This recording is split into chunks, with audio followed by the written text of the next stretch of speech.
नमस्कार दोस्तों, स्वागत है आप सभी का आपके अपने YouTube channel RPN 1 study point पर।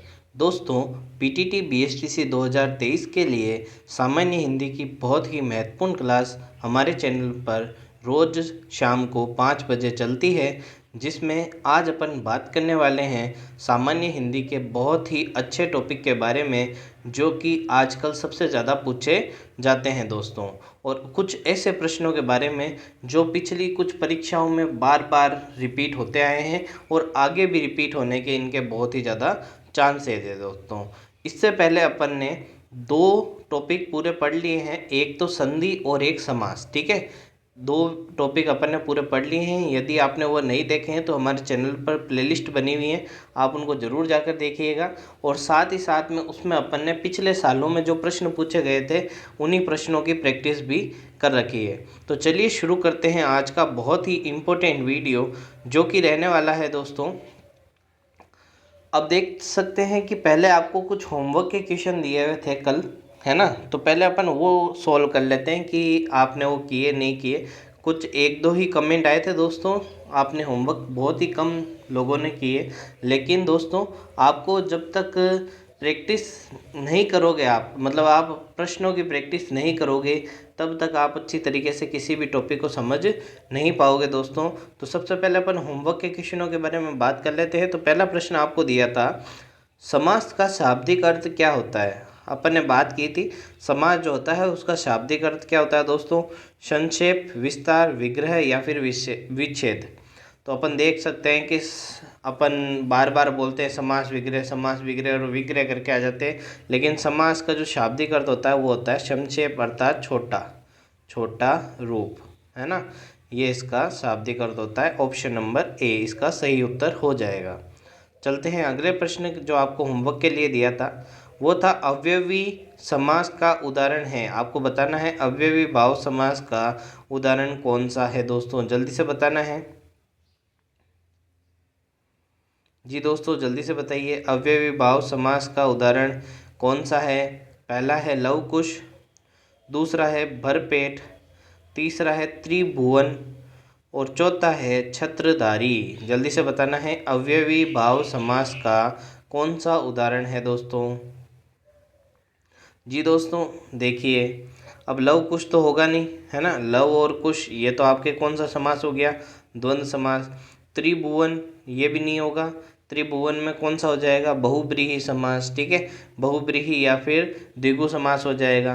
अब ऑप्शन बचे आपके छत्रधारी और भरपेट। अब जल्दी से बताना है कौन सा ऑप्शन इसका सही होने वाला है दोस्तों।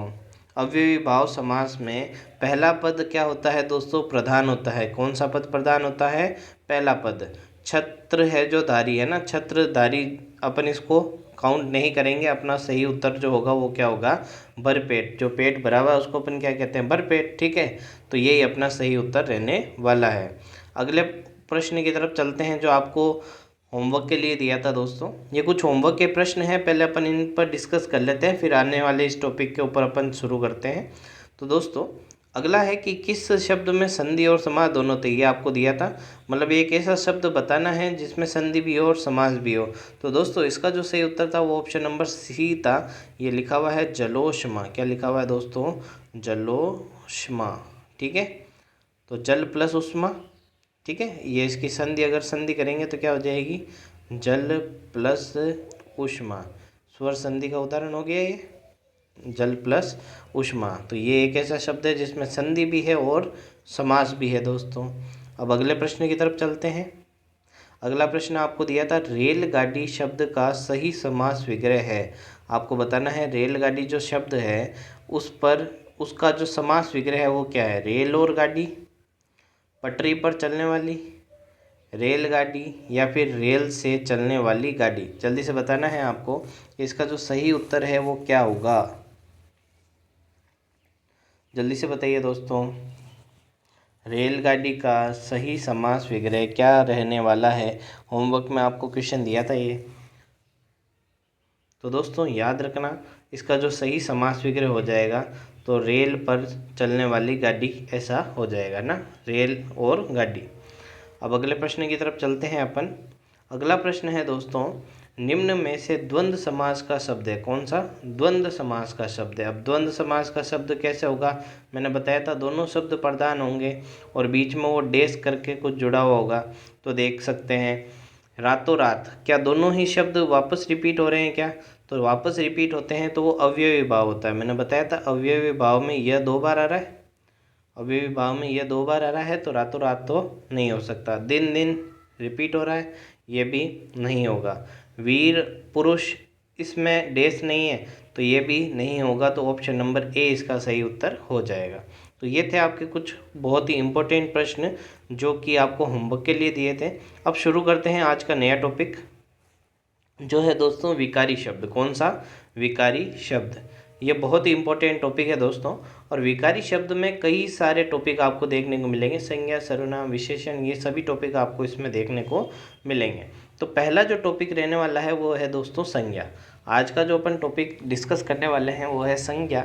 संज्ञा किसे कहते हैं, संज्ञा की परिभाषा, संज्ञा के उदाहरण और संज्ञा से आजकल के कैसे लेटेस्ट क्वेश्चन आ रहे हैं कि किसको किस रूप में बदलना है, उन सभी के बारे में अपन इस वीडियो में डिस्कस करने वाले हैं दोस्तों।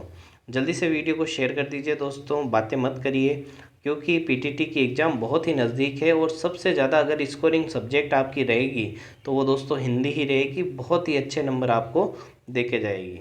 तो पहले इसकी परिभाषा के बारे में बात करते हैं। तो किसी प्राणी, वस्तु, स्थान, जाति, भाव, अवस्था, गुण, देश, दशा जो भी है उसके नाम को क्या कहते हैं दोस्तों? संज्ञा। तो सीधी सीधी बात कहें तो इस दुनिया में किसी का भी जो नाम है, किसी का भी नाम है वो संज्ञा है। ठीक है, नाम को ही क्या कहते हैं? संज्ञा। जैसे कि आलोक, पुस्तक, जोधपुर, दया, बचपन, मिठास, गरीबी आदि। देख सकते हैं लड़के का नाम, वस्तु का नाम, स्थान का नाम, भाव का नाम, ये भी भाव का नाम है ना, ये स्वाद का नाम और ये अवस्था का नाम कि भाई गरीबी है ना। तो ये सभी जो नाम हैं इन सभी नामों को क्या कहते हैं दोस्तों? संज्ञा कहते हैं। संज्ञा मुख्यतः कितनी प्रकार की होती है? तो आप सभी जानते हैं 3 प्रकार की होती है। पहली व्यक्तिवाचक संज्ञा, दूसरी जातिवाचक संज्ञा और तीसरी भाववाचक संज्ञा, है ना। तो पहली व्यक्तिवाचक, दूसरी जातिवाचक, तीसरी भाववाचक संज्ञा। अब आगे चलते हैं। सबसे पहले अपन बात करते हैं व्यक्तिवाचक संज्ञा के बारे में। तो देखिए मैंने अभी बताया था संज्ञा किसी के नाम को कहते हैं। तो कोई व्यक्ति मतलब व्यक्ति विशेष के बारे में, कि सिर्फ व्यक्ति के नाम नहीं, व्यक्ति विशेष, वस्तु है ना, वस्तु विशेष या फिर स्थान विशेष के नाम को क्या कहते हैं? व्यक्तिवाचक संज्ञा कहते हैं।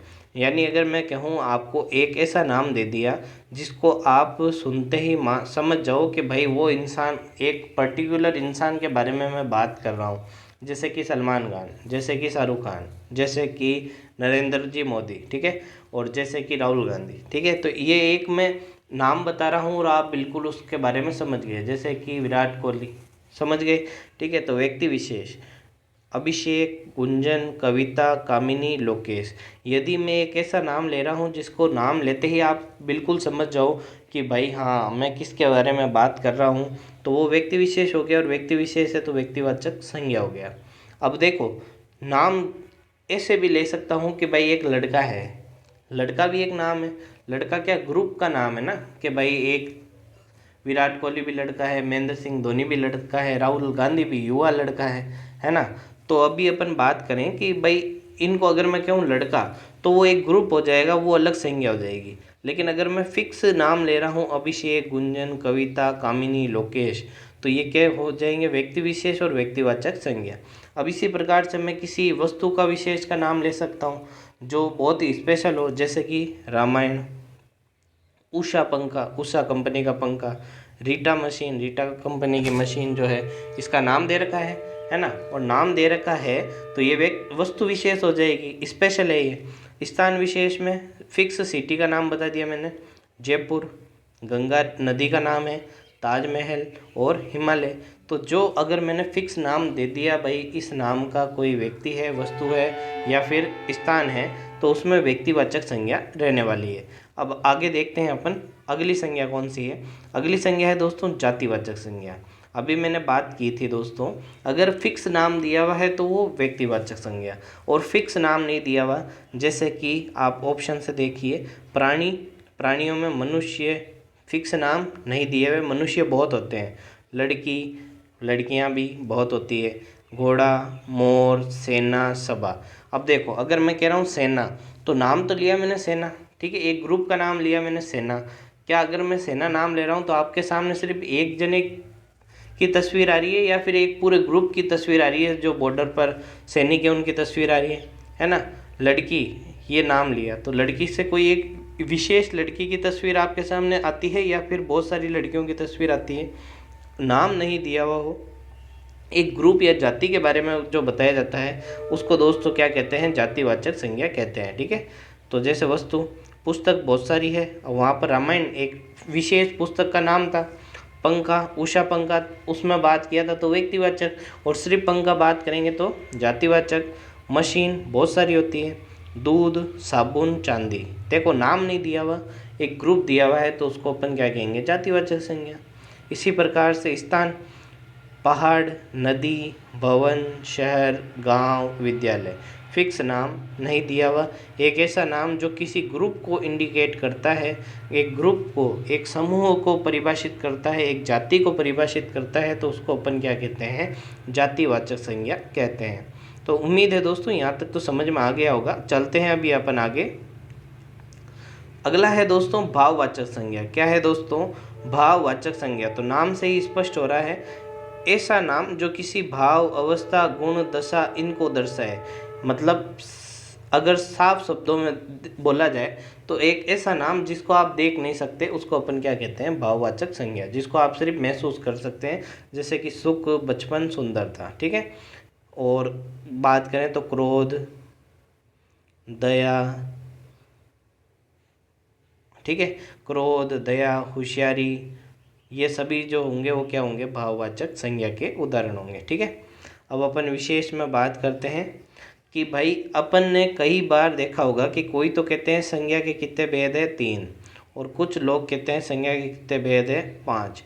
तो वो 5 भेद होते हैं, तो 2 भेद कौन कौन से होते हैं, तो दोस्तों वो 2 भेद होते हैं, समुदायवाचक और संज्ञा, और एक और होता है वो होता है द्रव्यवाचक संज्ञा। अभी अपन इनको हिंदी में नहीं मानते, हिंदी में कुल रूप से कितने संज्ञा होती है, 3 होती है। जो समुदायवाचक और द्रव्यवाचक संज्ञा है ना, वो जातिवाचक संज्ञा का ही भाव है ना। समुदायवाचक नाम से पता चल रहा होगा, किसी ग्रुप को इंडिकेट करते हैं तो उससे समुदायवाचक कहते हैं। जैसे विद्यार्थी, ठीक है, विद्यार्थी का अगर मैंने एक शब्द बोला तो आपके सामने सिर्फ एक विद्यार्थी थोड़ी आया, बहुत सारे विद्यार्थी आ गए, ठीक है। अब मैं कह रहा हूँ मवेशी, मवेशी भी बहुत सारे होते हैं, है ना। इसलिए ग्रुप का जो बोध कराते हैं उसको समुदायवाचक कहते हैं, और समुदायवाचक किसका भेद है दोस्तों, जातिवाचक संज्ञा का ही भेद है। वैसे ही द्रव्यवाचक संज्ञा, द्रव्यवाचक संज्ञा वो होती है जो किसी पदार्थ का बोध कराए। पदार्थ में कुछ भी हो सकता है, जैसे दूध, दही, सोना, चांदी। तो इनका जब बोध, इनका जब नाम होता है तो उसे क्या कहते हैं, द्रव्यवाचक संज्ञा। आपको कंफ्यूज नहीं होना, यदि आपको पूछा जाए सोने के अंदर कौन सी संज्ञा है तो वो किसका उदाहरण होगा, जातिवाचक संज्ञा का।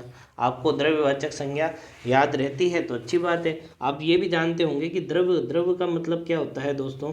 देखो 2 तरीके के द्रव होते हैं, एक तो ये होता है द्रव, एक होता है द्रव्य, एक क्या होता है, द्रव्य। इन दोनों में अंतर क्या है पहले तो ये बताइए। इस द्रव का मतलब होता है लिक्विड, लिक्विड मतलब कोई पदार्थ की अवस्था है, ये क्या है, अवस्था। जो तरल अवस्था होती है उसको अपन कहते हैं द्रव अवस्था, है ना। और द्रव्य का मतलब होता है पदार्थ, इसको क्या कहते हैं, पदार्थ। ये जो है ना द्रव, ये द्रव है ना, ये इस द्रव्य की एक अवस्था है। ये द्रव्य ठोस भी हो सकता है, गैस भी हो सकता है, और द्रव भी हो सकता है, लेकिन ये एक अवस्था है, ये सिर्फ द्रव ही होगी, ठीक है। तो आपको पता रहना चाहिए द्रव्यवाचक मतलब किसी भी पदार्थ के बारे में बता दे, सोना, चांदी, या फिर किसके बारे में, दूध, दही, ये सभी जो चीज़ होगी वो किसके उदाहरण होंगे, द्रव्यवाचक संज्ञा के उदाहरण रहने वाले हैं दोस्तों। चलते हैं आगे। अब एक बार रिवीजन कर लेते हैं, आपने क्या क्या पढ़ा। पहले आपने पढ़ा व्यक्तिवाचक संज्ञा, क्या पढ़ा दोस्तों, व्यक्तिवाचक संज्ञा। अगला आपने पढ़ा जातिवाचक, आगे क्या पढ़ा दोस्तों, जातिवाचक संज्ञा। और अगली पढ़ी आपने संज्ञा भाववाचक। देखो अब फटाफट से मैं रिवीजन करा देता हूँ, अभी आपको समझ में आ जाएगा। व्यक्तिवाचक संज्ञा, मैं कह रहा हूँ कोई विशेष नाम दिया हुआ है जिसको सुनते ही मेरे दिमाग में उसकी तस्वीर आ जाए, तो वो किसका उदाहरण होगा? व्यक्तिवाचक संज्ञा का उदाहरण रहने वाला है। ठीक है। जातिवाचक संज्ञा, किसी समूह का बोध कराए, किसका? समूह का बोध कराए, तो उसको क्या कहेंगे अपन? जातिवाचक संज्ञा। और भाववाचक संज्ञा वो होगी जो अपन को दिखाई नहीं देती, जिसको अपन महसूस कर सकते हैं, ऐसे नामों को अपन क्या कहेंगे? भाववाचक संज्ञा। जैसे कि सुख, दुख, प्रसन्नता, प्यार, क्रोध, है ना, लालच, दयालुता, ये सभी जो है वो क्या है? भाववाचक संज्ञा। और अपन बात करते हैं जातिवाचक संज्ञा के उदाहरणों के बारे में, जैसे कि सेना, लड़का, लड़की, आदमी, मनुष्य, औरतें, विद्यार्थी, डॉक्टर। अब मैं डॉक्टर कह रहा हूँ तो इसका मतलब एक ही तो डॉक्टर नहीं है, बहुत सारे डॉक्टर हैं।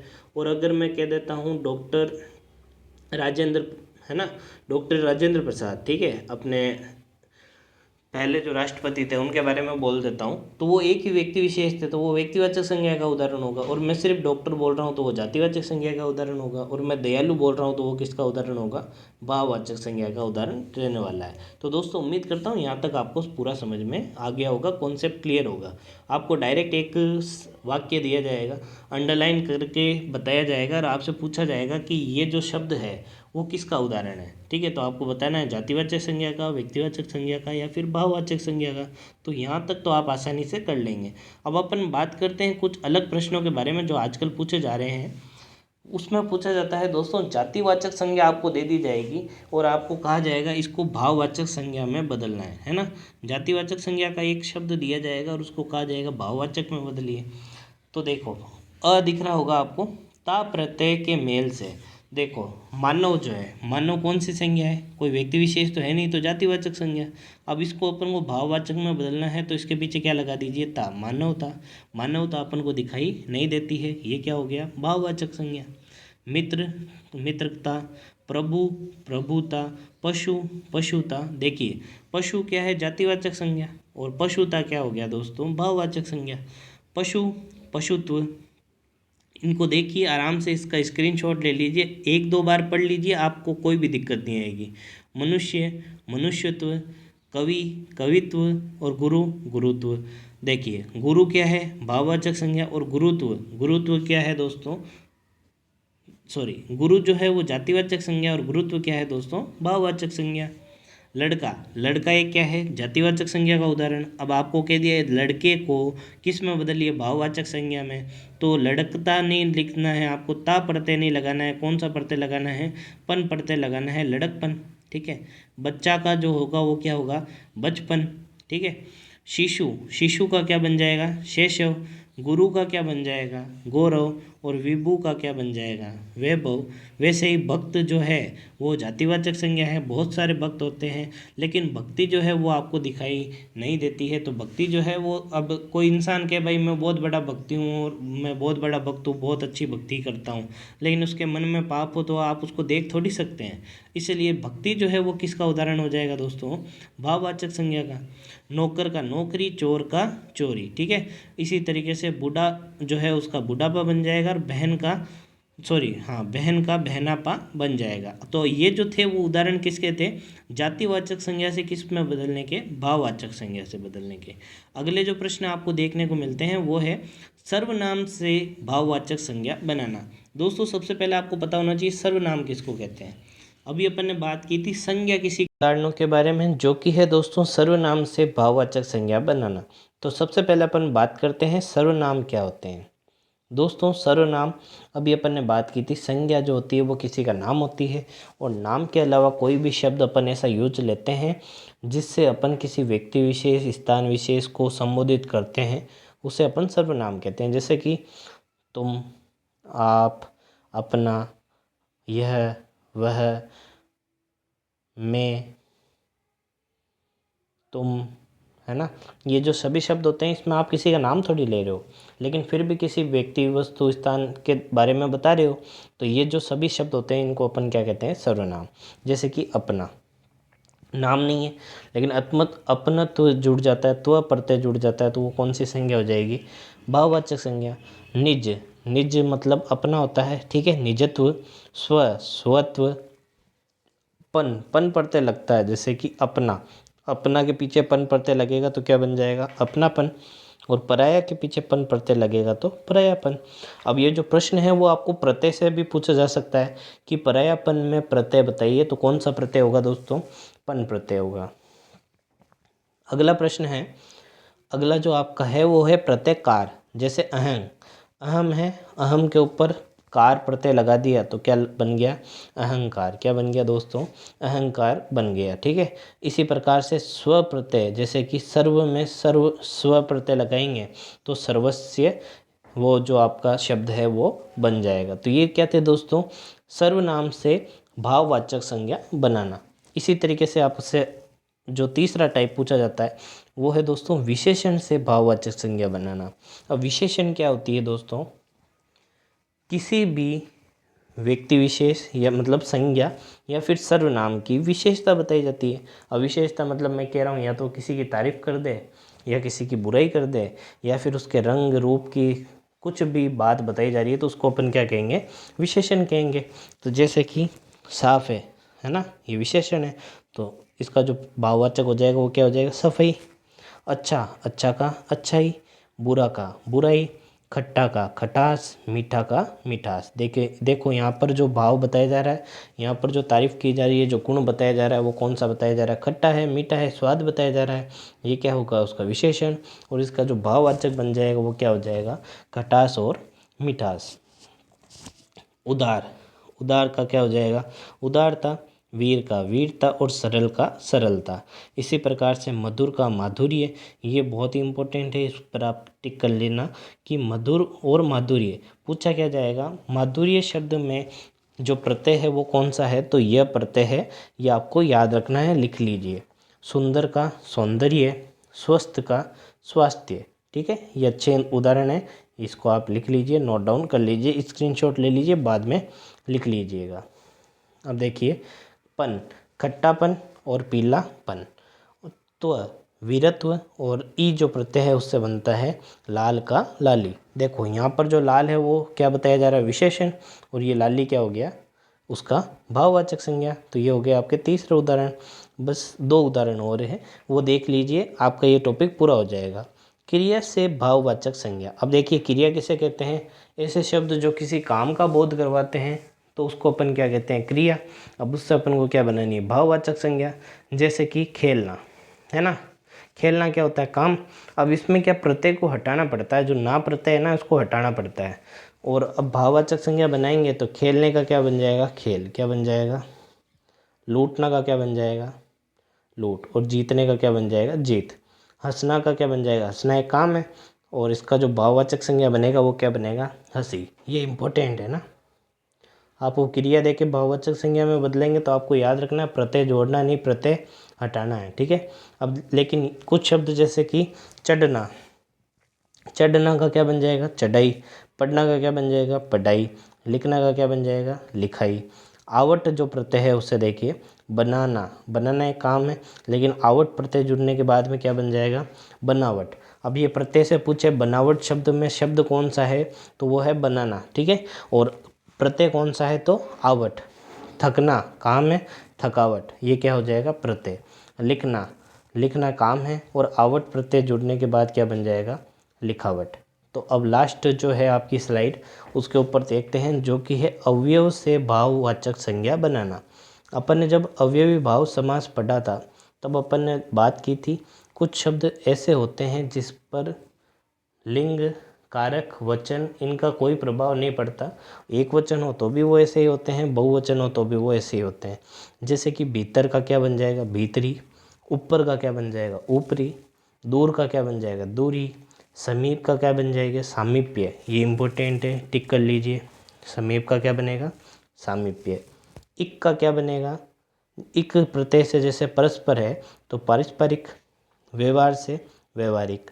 निकट से निकटता, और शीघ्र से शीघ्रता। तो दोस्तों आज अपन ने पूरी संज्ञा पढ़ ली। ठीक है, पूरी संज्ञा पढ़ ली, और संज्ञा के जितने भी टाइप के प्रश्न बन रहे थे उनके बारे में भी अपन ने डिस्कस कर लिया।